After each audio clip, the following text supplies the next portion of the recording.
Jam Vishnupad Paramamsa Parvajacharya Stotar Sata Shishmar, His Divine Grace A.C. Bhaktivedanta Swami Prabhupada Ki Jai.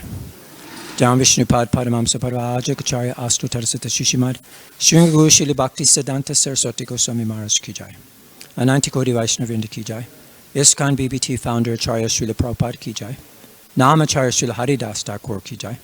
Premsiko Shri Krishna Chaitanya Prabhu Nityananda, Shri Advaita Gadadhar Srivasadi Gaur Bhaktivedanta Ki Jai. Shri Shri Radha Krishna, Gopi Gopinath, Shama Kund, Radha Kund, Giri Govardhan Ki Jai.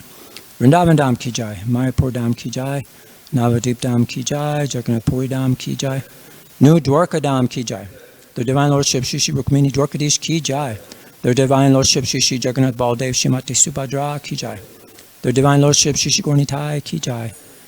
Grantara Srimad Bhagavatam Ki Jai. Harinam Sankirtan Jagi Ki Jai. Transcendental Book Distribution Ki Jai. Transcendental Prasadam Distribution Ki Jai. Gaur Premananda Hari Hari Bol. All glories to all the assembled devotees, Hare Krishna. All glories to all the assembled devotees, Hare Krishna. All glories to all the assembled devotees, Hare Krishna. All glories to Sri Sri Guru and Sri Gauranga.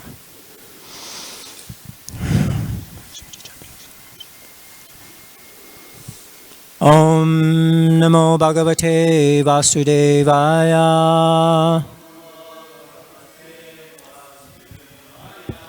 Om Namo Bhagavate Vasudevaya.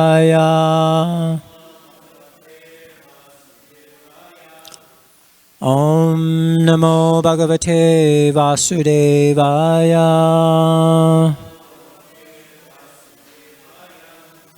Today we're reading from the Srimad Bhagavatam. This is the second canto, chapter 7, text number 51. Today's class will be entitled Bhagavatam.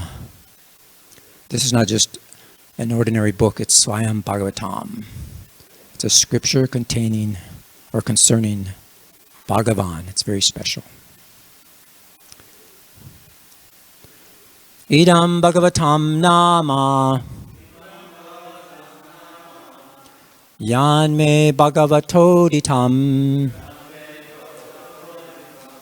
Sangraho Yam Vibhutinam Tvametar Vipuli Kuru Idam Bhagavatam Nama Yan me Bhagavato Ditam Sangraho Yam Vibhutinam Tvametar Vipuli Kuru Idam Bhagavatam Nama Yan me Bhagavato Ditam Sangraho Yam Vibhutinam Tametar Vipuli Kuru.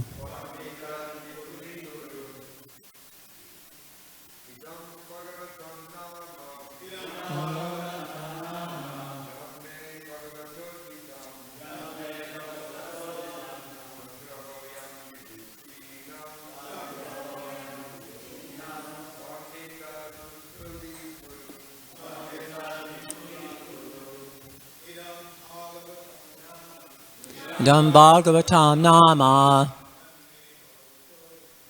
Yan me Bhagavato Ditam Sangago Yam Vibhutinam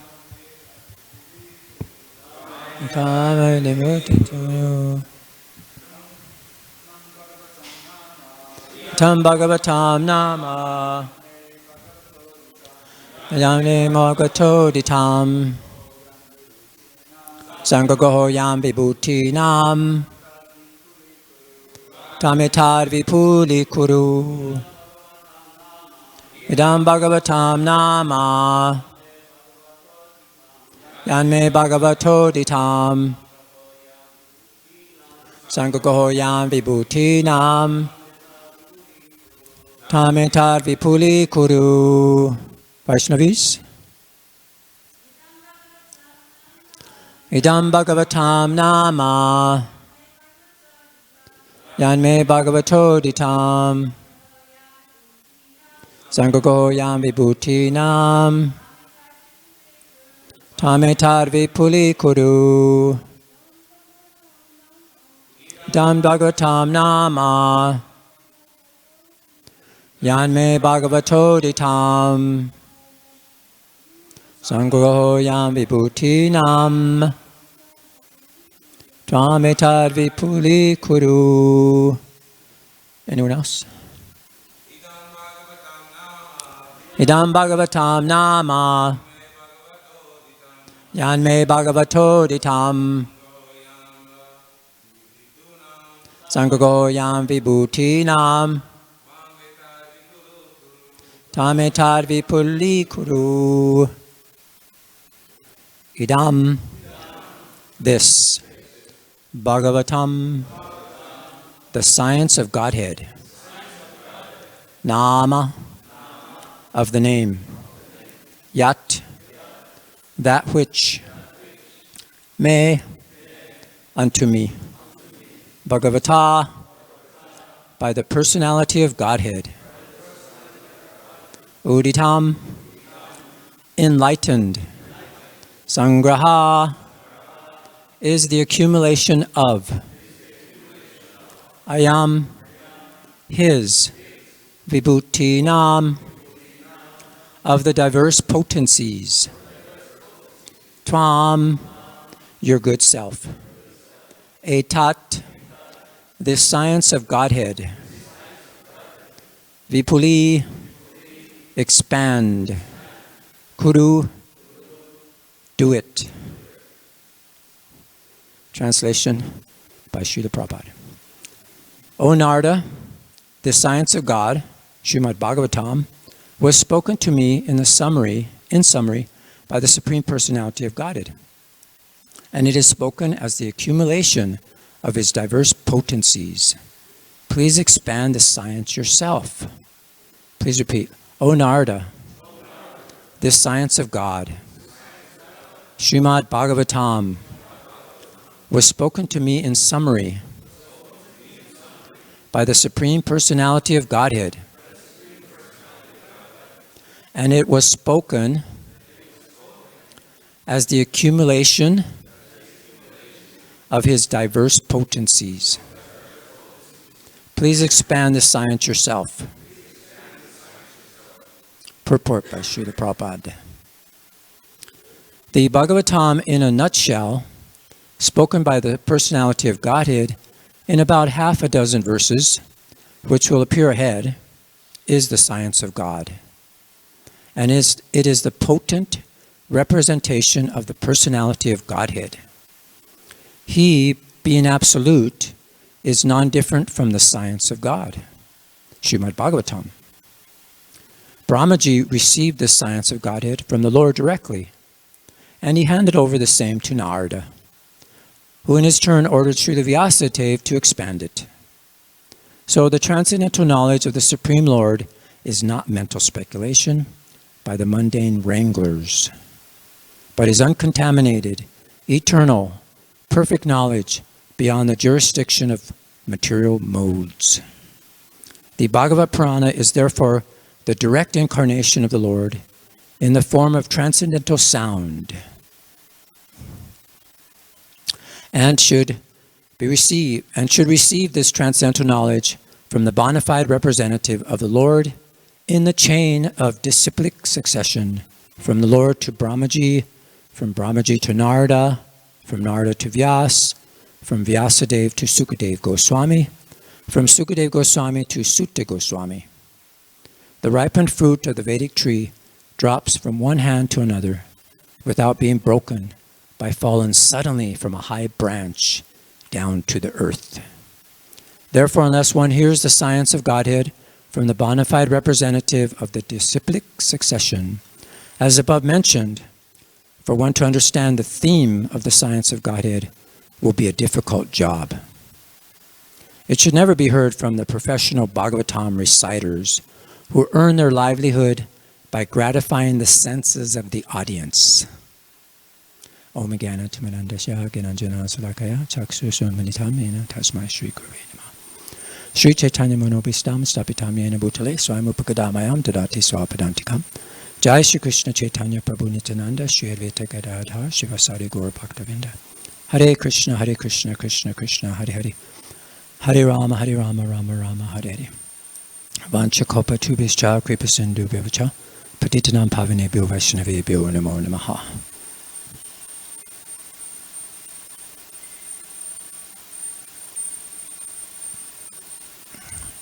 So the verse again. O Narada, the science of God, Srimad Bhagavatam, was spoken to me in summary by the Supreme Personality of Godhead, and it was spoken as the accumulation of his diverse potencies. Please expand this science yourself. So in the purport, Srila Prabhupada mentions that the Bhagavatam was given to Lord Brahma as in a nutshell. And he mentions there's like a half a dozen verses, but actually there's 4 verses that represent the nutshell Bhagavatam. But since Srila Prabhupada mentioned a half a dozen, I'll add 2 more to that. And I would like to just go to those verses from the Srimad Bhagavatam. This is in the 2nd canto, chapter 9. And this starts with text number 31. And if you like, we could chant these together. We'll actually be chanting the entire Srimad Bhagavatam in just a half a dozen verses. So let's go together. Shri Bhagavan Uvacha. Let's chant it together. Jnanam parama guyame yadvikyana samanvitam sarahashyam tarangam cha grihana garitam maya. So the translation. The personality of Godhead said, knowledge about me as described in the scriptures is very confidential, and it has to be realized in conjunction with devotional service.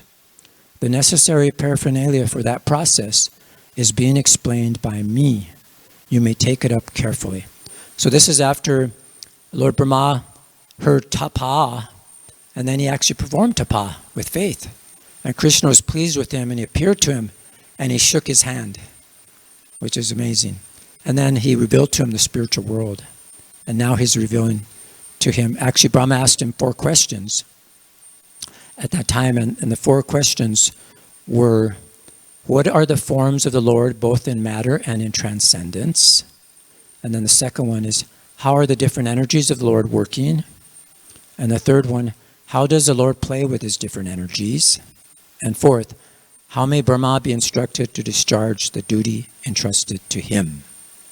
So this is the prelude of all this. So in the purport, Srila Prabhupada writes very lengthily in all these verses.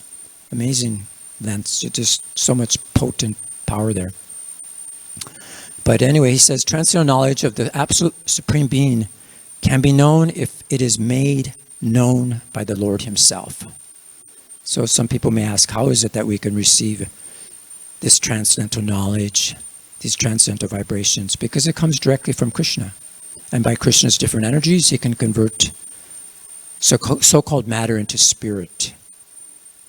And, like words, sounds, or even images like the deities, we see them. They're actually spiritual. And we'll see some images here, like some paintings that the artist did. These are actually images that are revealed and transformed into spiritual vision.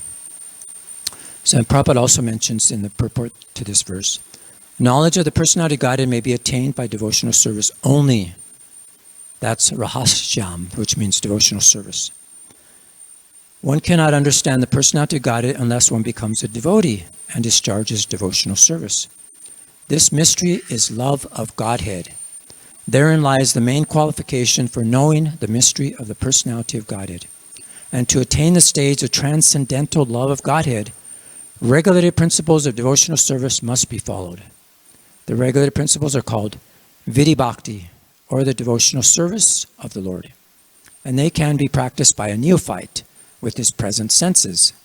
Such regulated principles are mainly based on hearing and chanting of the glories of the Lord, and such hearing and chanting of the glories of the Lord can be made possible in the association of devotees only.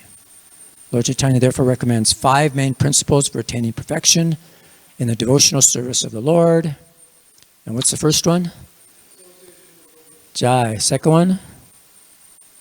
Chanting. Third? Srimad Bhagavatam. And the fourth? Residing in New Dwarka. And the fifth? I'm preaching to the choir here. Okay, such rules and regulations are parts of devotional service. So let's go to the next verse. Let's chant together. Yavanaham yata bhavo yarupa guna karmaka yataiva tata vijnanam astute mad anugrahat. All of me, namely my actual eternal form and my transcendental existence, color, qualities, and activities, let all be awakened within you by factual realization out of my causeless mercy. Here again, here's the reason how we get this information.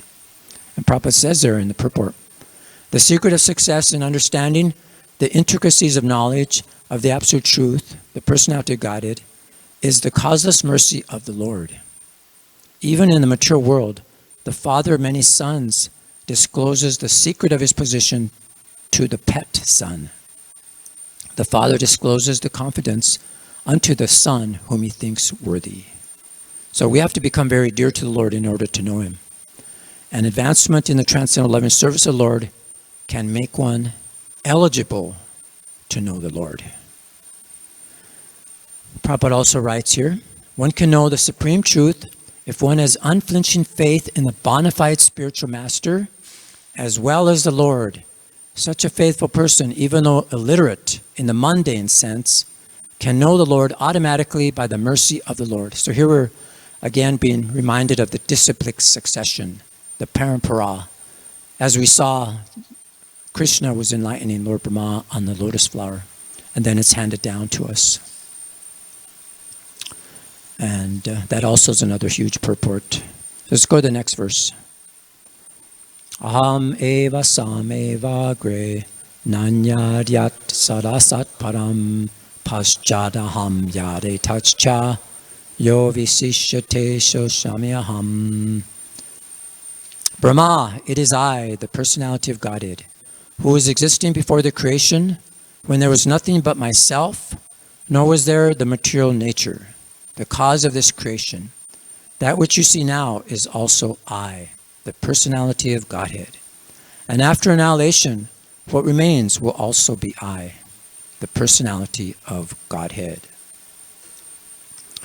So this is the beginning of the Chatur Sloka, this verse here.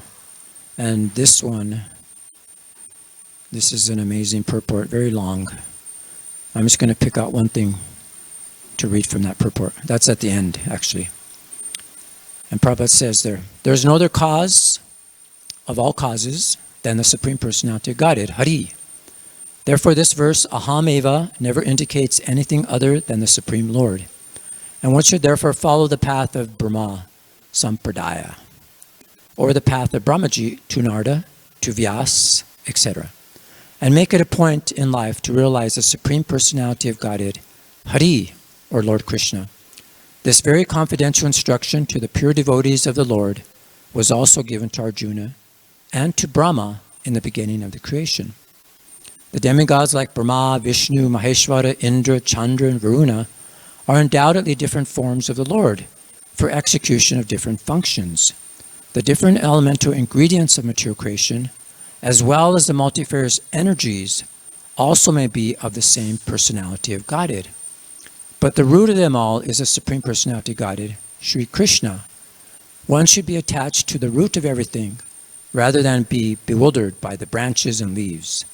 That is the instruction of this verse. So we'll see more, I'll show more images about how we'll see where Krishna is everything, expands in so many forms and manifestations. But let's go to the second Chatur Sloki. Vite vitam yat pratiyeta na pratiyeta chatmani tad vidyad yatmano mayam yato bayaso yatatama. O Brahma, whatever appears to be of any value, if it is without relation to me, has no reality. Know it to be my illusory energy, that reflection which appears to be in darkness. So in the purport, Srila Prabhupada says, the right conclusion of dovetailing everything in relationship with the Lord is called Yoga Maya, or the energy of union.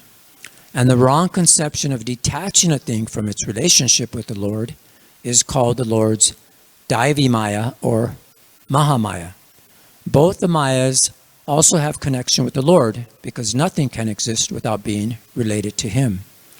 As such, the wrong conception of detaching relationships from the Lord is not false but illusory. So again, we're seeing how Krishna is everything.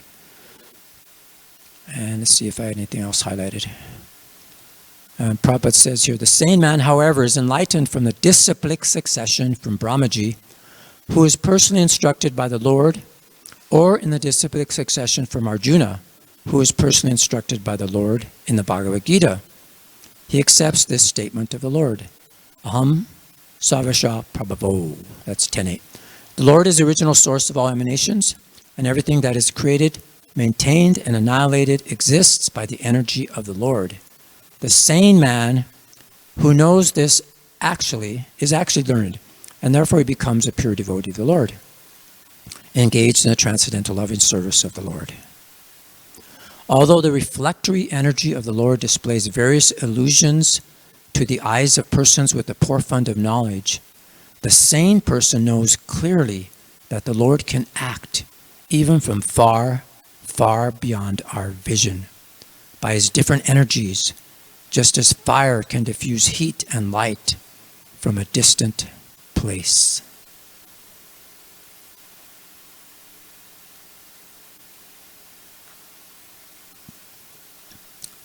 So there's a lot more to this purport, but let's see how even though there's innumerable universes and they're full of darkness, which you'll see them, they're all, they're illuminated by the Supreme Personality of Godhead. We cannot see anything without His mercy. So another verse here. Yata mahanti bhutani bhutesu chavasesanu pravishtani apravishtani tatateshu nateshu aham. O Brahma, please know that the universal elements enter into the cosmos and at the same time do not enter into the cosmos. Similarly, I myself also exist within everything created, and at the same time, I am outside of everything. So in that purport, Srila Prabhupada says here, the great elements of material creation, namely earth, water, fire, air, and ether, all enter into the body of all manifested entities. The seas, mountains, aquatics, plants, reptiles, birds, beasts, human beings, demigods, and everyone materially manifested, and at the same time, such elements are differently situated. In the developed stage of consciousness, the human being can study both physiological and physical science, but the basic principles of such sciences are nothing but the material elements and nothing more. The body of the human being and the body of the mountain, as also the bodies of the demigods, including Brahma, are all the same ingredients, earth, water, etc. And at the same time, the elements are beyond the body. The elements were created first, and therefore they entered into the bodily construction later. But in both circumstances, they entered the cosmos and also did not enter. Similarly, the Supreme Lord, by His different energies, namely the internal and external, is within everything in the manifested cosmos, and at the same time, He is outside of everything, situated in the kingdom of God, Vaikuntha Loka, as described before. Okay, so the last verse. I guess let's see, there's 2, 4, 6, yeah, 2 extra ones. Etavadeva jignasyam tatvagina sunatmanaha anvaya vyativikabhyam yat sat sarva sarvada. A person who is searching after the Supreme Absolute Truth, the Personality of Godhead, must certainly search for it up to this, in all circumstances, in all space and time, and both directly and indirectly. So again, just a glimpse from the purport. To unfold the mystery of Bhakti Yoga, as it is explained in the previous verse, is the ultimate stage of all inquiries, or the highest objective for the inquisitive. Everyone is searching after self-realization in different ways, by karma yoga, jnana yoga, dhyana yoga, raja yoga, or bhakti yoga. To engage in self-realization is the responsibility of every living entity developed in consciousness. One who is developed in consciousness certainly makes inquiries into the mystery of the self, of the cosmic situation, and the problems of life. In all spheres and fields, social, political, economic, cultural, religious, moral, etc., and in their different branches. But here, the goal of all such inquiries is explained. And what is that? Krishna. So, there's other points here, but just due to time. Prabhupada just says here quickly in the purport that because the so-called great leaders of human society are ignorant of this great knowledge of Bhakti Yoga and are always engaged in ignoble acts of sense gratification, bewildered by the external energy of the Lord, they are stubborn rebels against the supremacy of the Supreme Personality of Godhead, and they never agree to surrender because they're fools, miscreants, and the lowest type of human beings. So he says it doesn't matter how educated they are, still they're factually fools. And he says here again that they acquire this knowledge of science, philosophy, fine arts, nationalism, economic development, religion, and great activities are being spoiled by being used as dresses for dead men. So there's no use in a dress for a dead man in a coffin, just to falsely applaud the ignorant public. So Prabhupada says, the Srimad Bhagavatam therefore says again and again that without attainment of the status of Bhakti Yoga, all human activities of human society are to be considered absolute failures only.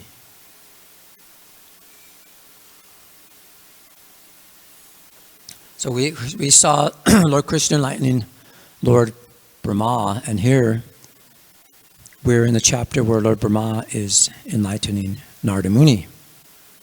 And we talked about the disciplic succession which comes down, this parampara.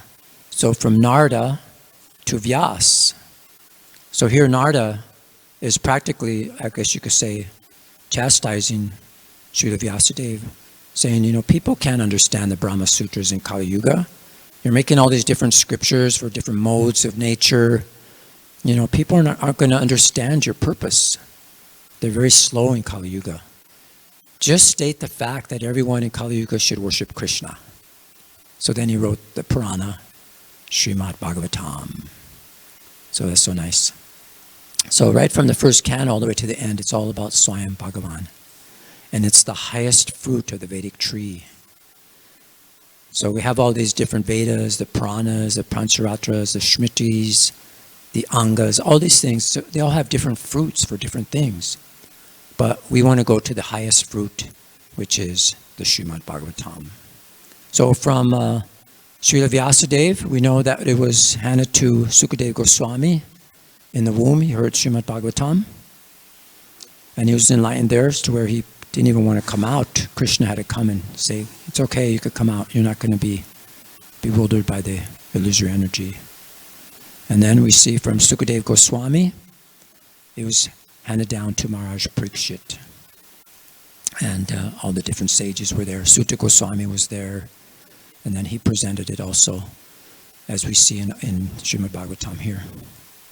So this is it. So we were discussing all the different energies of Krishna, how they're non-different. So we come here to one of my favorite images, and we will go in depth a little more of how the highest fruit of the Vedic tree, from compared to the Vedas, the Puranas, all these Pancharatras and Smritis I mentioned, the highest, they all have different fruits. So if you read the Karmakanda section of the Vedas, you can go to Swarga Loka. And you can see these in the different planetary systems above the earth. There's different lokas there. So if you read the Karmakanda section, you could go to Swarga Loka or Brahma Loka. And then if you get the jnana portions, you could get to mukti.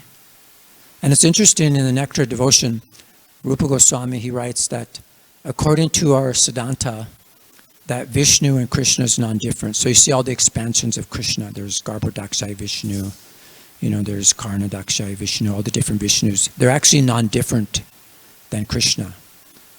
Actually, there's only one Supreme Lord. There's only one object of worship. Just like in the material world, there's so many expansions of the Paramatma. He's in everyone's heart. He's in every atom. But it's the same person. And then there's Chirodakshaya Vishnu.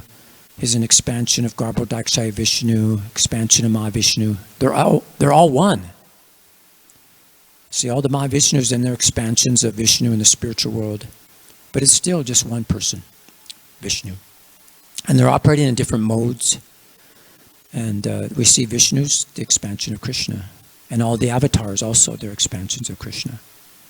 So as we move up the universe, we can see these things.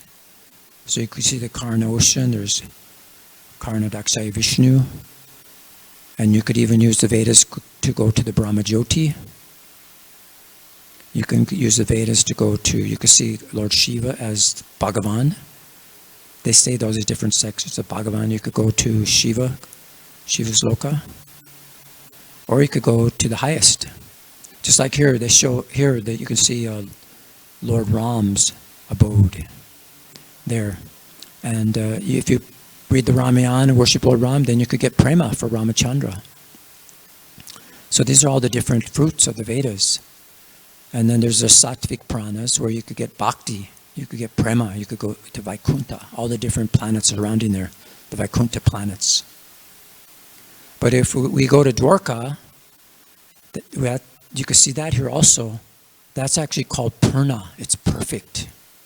It's actually higher than going to the abode of Ramachandra, or even it's higher than like expansions of Krishna, like Nrsingadev. You see, but we see it's considered to be perfect, but yet there's different other places you can go here. You can go to Mathura, and there the form of Krishna, it's called also Purna, but it's Purnatara, which means more perfect. And there, because it's not as grand and majestic as Dwarka, there's less seeing Krishna as the Ishvara. But if you go to Vrindavan, you see the topmost planet, the top fruit of the Vedic tree. Then you see Krishna there, and he's called Purnatama, most perfect. And that's where Krishna, he manifests all his wonderful qualities, his intimate, sweet qualities, and that's Krishna. So that's where we get a special bliss from the highest form of Krishna, the highest fruit, which is the tree of the Vedas. And this is what the supreme scripture, Srimad Bhagavatam, reveals. So we could get the less. So now we could zoom back into some of these places. We'll go back.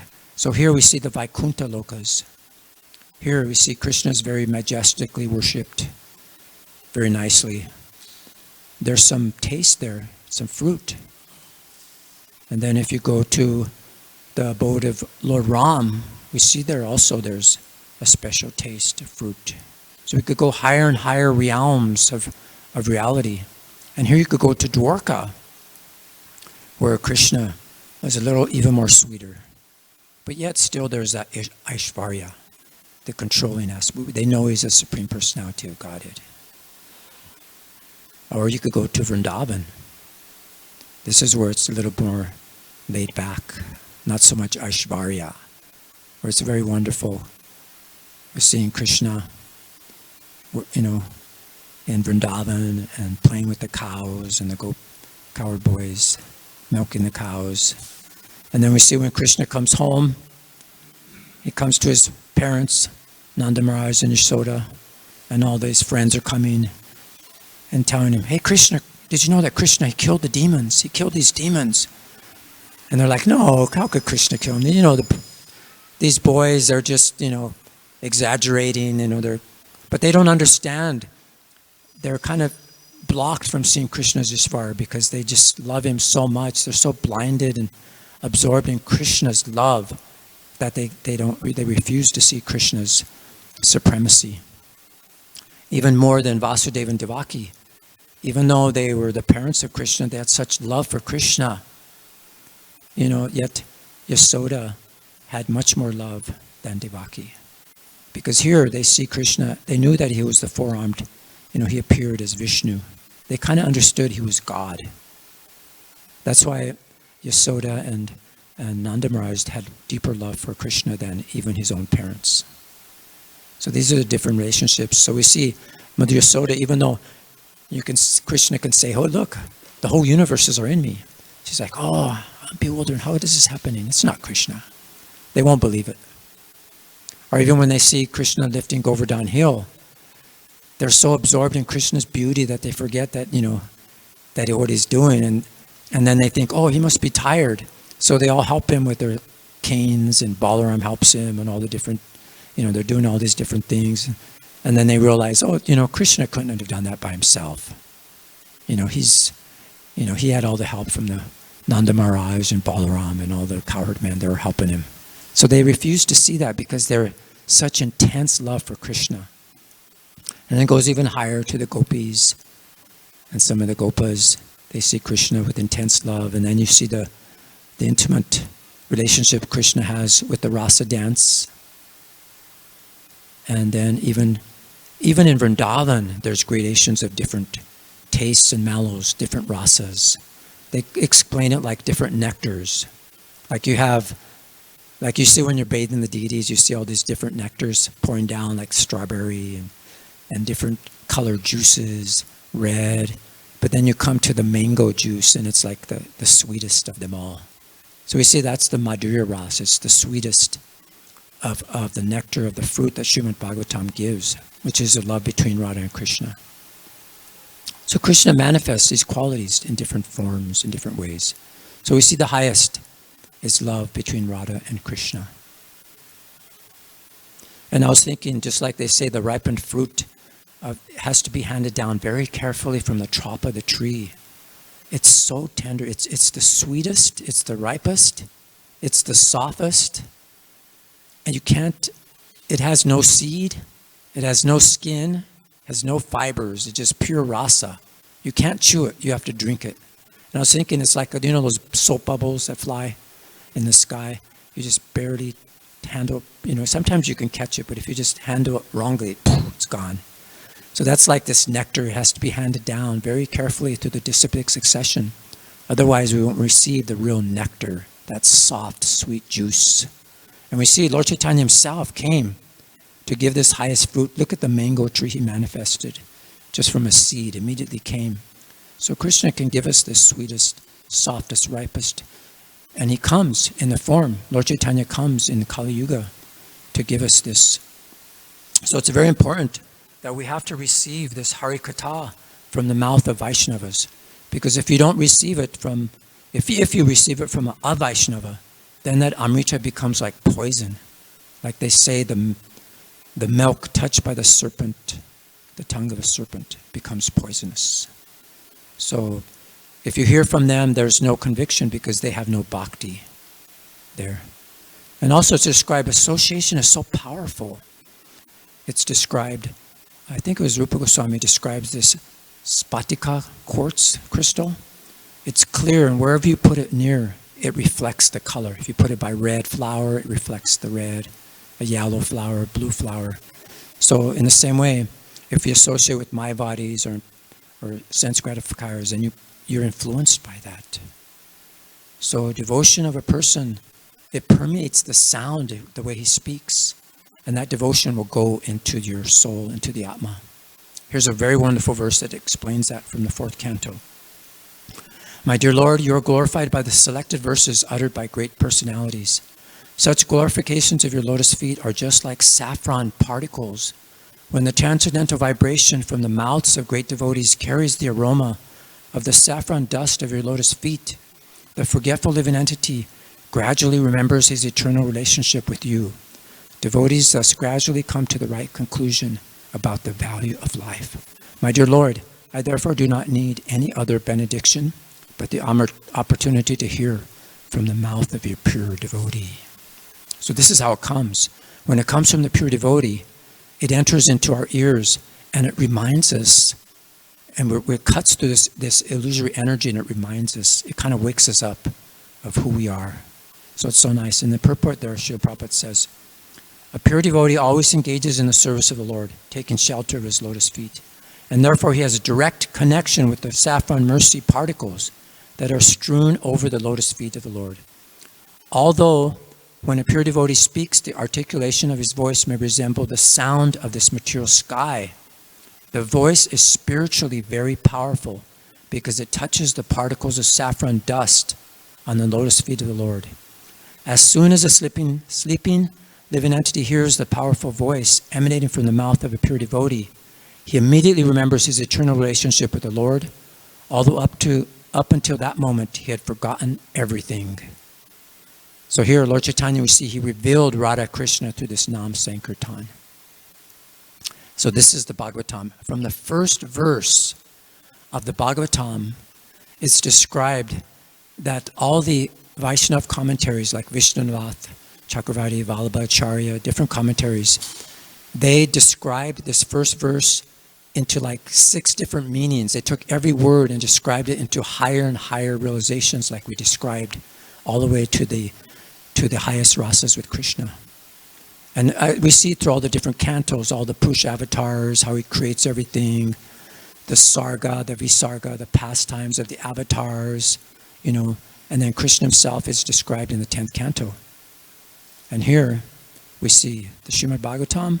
From the first canto, we have the 10th canto, and then to the 12th canto. So the first verse of the Srimad Bhagavatam describes everything. It's like the summary. And the 10th canto, the 12th canto describes the glories of the Srimad Bhagavatam. But in the 10th canto, the prayers of the personified Vedas, where it's very complicated, they describe all these different philosophies are explained and refuted. And the question was asked, how is it possible that the supreme entity beyond material conceptions and words can be described at all? How can we put into words? How can you even think about it? And he answers it by saying it's possible because it's by all the different spiritual Shaktis of Krishna. And we read about the Shaktis, like the saffron dust from his feet enters into the devotees and it comes out that way. So we see Lord Brahma received that from Krishna and he revealed it to us. And it's up to us to also spread that glory. So just end with one verse from the last verse, from the first verse to the last verse of Srimad Bhagavatam. Offer my respectful obeisances unto the Supreme Lord Hari, the congregational chanting of whose holy names destroy all sinful reactions, and the offering of obeisances unto whom relieves all material suffering. So this is what Lord Chaitanya revealed. He came to reveal through the holy names this highest mallow of love between Radha and Krishna. So thank you for your kind attention. Any comments or questions? Yes, Rabindranath Prabhu.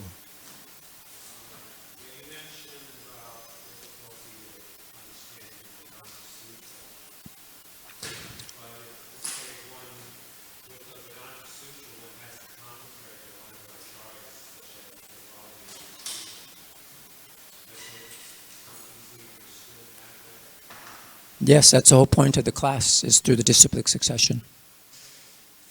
And they carry that saffron dust of the Supreme Lord. So that Shakti is coming, the energies of Krishna is coming through his devotees who are pure devotees. That's the parampara system. That's the only way to understand him. Yes. Yeah, thank you. That's the point of the class. Any other comments, questions? Jai, thank you for your kind attention. All glories to Srimad Bhagavatam.